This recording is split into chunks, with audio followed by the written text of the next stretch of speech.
has been met with some controversy over recent years, so we will allow a 2-minute response from each and then a quick 1-minute rebuttal if you feel necessary. The efforts of the U.S. Army to expand their training area in Pinyon Canyon has been met with much controversy.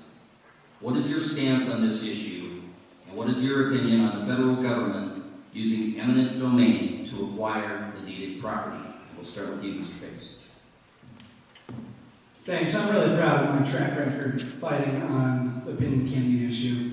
There are farmers and ranchers who've been on their land for multiple generations, and one day in 2005, they opened up the Pueblo Chieftain and saw a map that proposed expanding to take 17,000 farmers and ranchers off their land, over a couple million acres in the largest version of the map, and forcibly removing them using eminent domain and condemnation.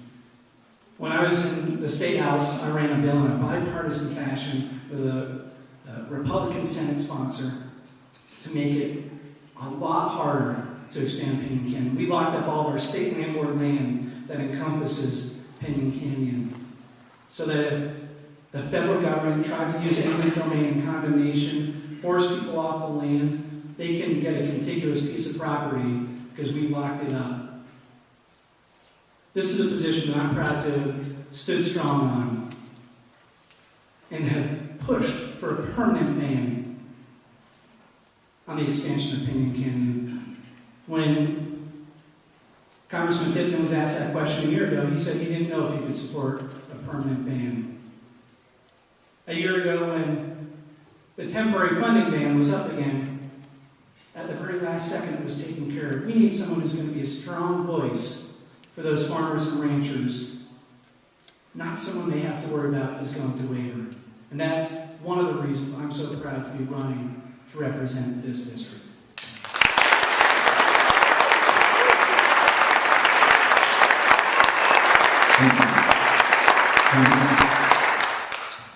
You know, I was pleased to be able to receive a thank you letter from Not One More Acre.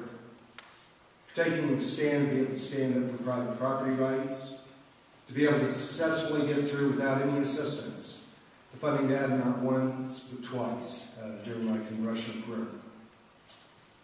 We have to stand for private property rights. I've gone out and actually visited with people in Pinyon Canyon, just like you and me. We're proud Americans. And if this land were needed to be able to defend this nation, they would willingly cede it to eminent domain, as your question pointed to. But here's the point. I've actually gone out and toured the Pinyon Canyon site, visited with the military on Fort Carson. They said they have no need for the expansion. We can't continue to fight the last war. We have to be able to have the technological and foresight means to be able to address what is going to be the next challenge that this country will actually face. They are saying through the military that they do not need this land. We're going to continue to stand up for those private property rights, to continue that funding ban, and to be able to work in a positive manner with the military.